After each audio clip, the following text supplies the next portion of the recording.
everyone, and welcome back. Today we're tackling something I know a lot of you have asked about, improving English listening skills. Yeah. And we're going to be doing a deep dive into a guide from the English Voice Club. Oh, okay. I'm actually pretty curious about this one. Yeah, it's it's interesting because the guide actually points out that one of the biggest obstacles to understanding English isn't necessarily the language itself. Oh, really? It's our mindset. So you're saying it's not about, like, vocabulary Right. or, how fast someone's speaking. It's about how we approach listening and how we think about listening as we're doing it. Okay. And the guide really emphasizes the importance of relaxation Oh, okay. and how stressing over understanding every single word can actually make it harder to grasp the overall message. Yeah, that makes sense because I know that, like, when I was trying to learn Italian, I would get so hung up on trying to translate everything perfectly in my head, and I would just completely miss what was being said. Exactly. Yeah. The guide uses a great analogy. Imagine trying to solve a complex math problem while juggling. Oh, wow. Your brain can't do both effectively. Yeah. It just doesn't have the capacity. Right. And they call this the 100% brain power concept. Oh, okay. And it's basically when you're listening to English and Yeah. trying to translate everything at the same time, you're splitting your focus. Yeah. You can't give 100% to both. Yeah, you're only giving 50% Yeah. to each, and it's not really working. Yeah, it's like you're asking a professional interpreter to work nonstop, Oh, wow. which, by the way, even they can't sustain for very long. Right. So, So are you saying we should just, like, give up on understanding every word then? well, not exactly. Because how are we going to follow a conversation if we're letting half of the words go in one ear and out the other? Yeah. I don't understand. So that's where context clues come in. Oh, context clues. Okay. Yeah, think about it. Yeah. Even in your native language, you don't always catch every single word. Right. You fill in the gaps using the situation, the speaker's tone of voice, Mhm. their body language, and what you Wow. logically expect them to say. Yeah, like when you're ordering a coffee and the barista asks room for cream. You might not catch the word cream, but you understand what they mean by the context. Exactly. All right. Or imagine you're at the airport, check-in. Okay. The guide uses this as an example. Yeah. Even if you miss some of the words, you can still deduce the meaning from the situation. Yeah. The agent's probably going to ask you things like, did you pack your bags yourself?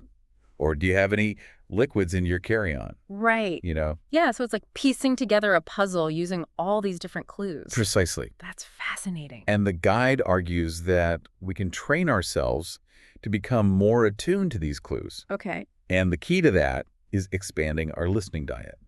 Okay, hold on. I've heard listen to more English like a million times. Yeah. What makes this guide different? Well, it's not just about quantity. Okay. It's about variety. Mm-hmm. We need to expose ourselves to a diverse range of English accents and dialects. So not just sticking to one type of English like American English or British English. Right. The guide encourages us to listen to English spoken by people from all over the world. Okay. Australia, Ireland, South Africa, India, you name it. Yeah.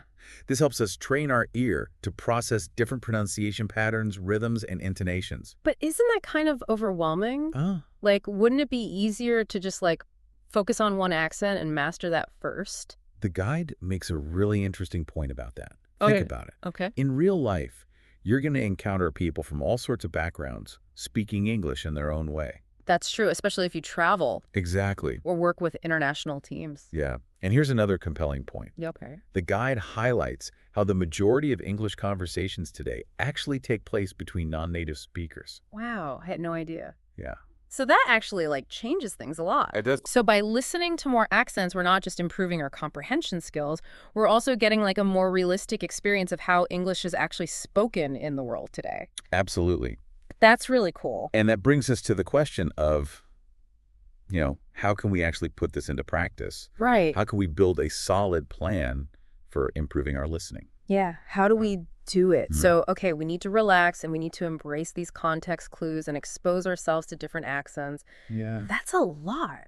But how do we actually turn all this into a plan? Yeah, well, the good news is the guide provides a very clear and actionable plan. Okay. It breaks it down into two main rules: Yeah. daily practice and variety.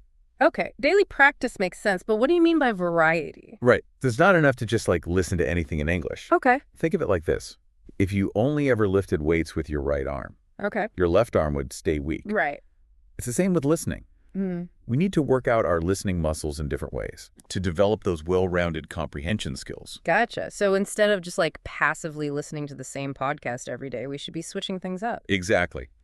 The guide encourages us to try different formats: podcasts, audiobooks, news broadcasts, songs, even movies and TV shows. Right. Each one presents its own unique set of challenges and benefits. So, for example, a fast-paced news broadcast might help us get used to understanding rapid speech, Right. while a song with a strong regional accent could help us tune into different pronunciation patterns. Yeah, that's a great way to think about it.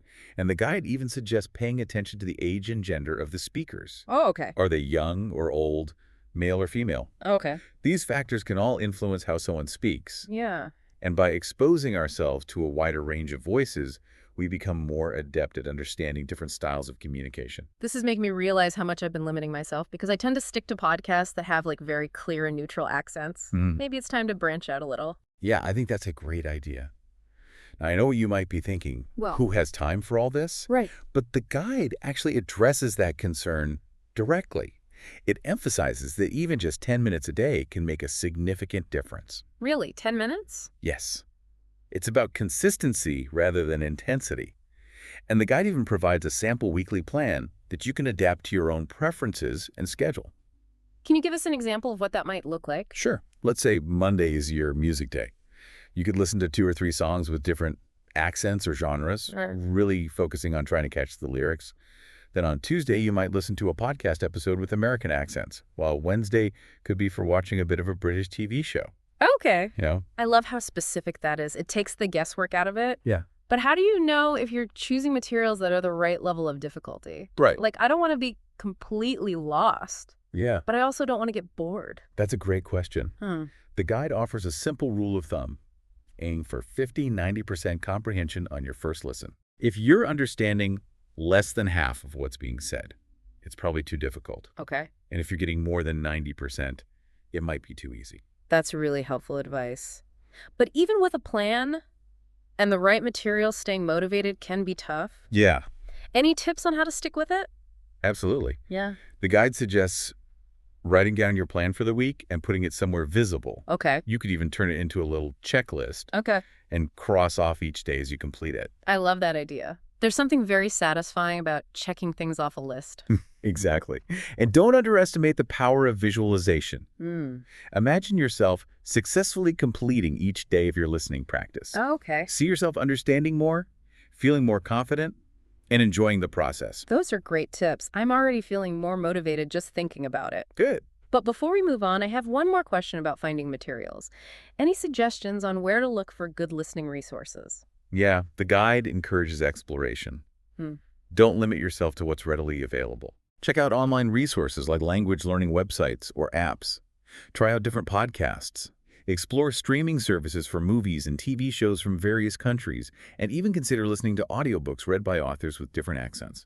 So it's really about being proactive and finding what works best for you. Absolutely. There's no one-size-fits-all approach. Yeah. This is about empowering you to take control of your learning journey and tailor it to your unique needs and interests.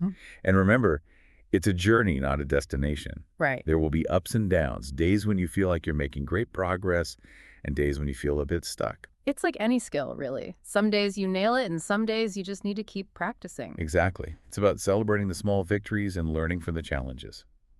Now, before we wrap up this deep dive into improving your English listening skills, I'd love to hear your final thoughts on what we've covered today. What's the one key takeaway that you think will resonate most with our listeners? I think what's really resonated with me as we've been talking about this is how much emphasis the guide puts on mindset. It's not just about the mechanics of listening. It's about approaching the process with the right attitude. That's a really good point. And it ties back to that 100% brain power concept. Right. When we're tense and anxious, we're using up valuable cognitive resources that could be dedicated to comprehension. So it's more about letting go Exactly. and then trying to force understanding. Yeah, when we approach listening with a relaxed and curious mindset, we open ourselves up to those new sounds, rhythms, and patterns. Okay. We're more likely to notice those subtle context clues Yeah. and make connections that might have otherwise slipped past us. It's like the difference between trying to decipher a coded message Right. and just enjoying a piece of music. Yeah. When you're too focused on the individual notes or words, you miss the beauty of the overall composition. Exactly. That's such a great analogy. And when we shift our perspective in that way, we start to experience those aha moments. Yeah, The language begins to click. And what once felt like an impenetrable wall of sound transforms into this tapestry of meaning. that makes sense. This has been so helpful. Good. I feel like I've been given all these new tools to approach English listening. And the best part is that these tools are readily available to everyone. It doesn't require any special equipment or expensive software. Right? It's just a willingness to be open, curious, and consistent in your practice. Exactly. It's so empowering to know that we have the power to improve our listening skills just with a little bit of effort and Yeah. the right approach. Is that so? So, to all of you out there who are ready to embark on this journey of improving your English listening, I leave you with this final thought. What's one unconventional source of English you'll explore this week? Oh, Maybe a podcast from a country you've always wanted to visit, or a song in a genre you've never listened to before. yeah. Embrace the challenge. Have fun with it, and watch your listening skills soar. That's great advice. And remember, every step you take, no matter how small, brings you closer to fluency. Keep listening, keep exploring, and keep that sense of curiosity alive. Happy listening, everyone.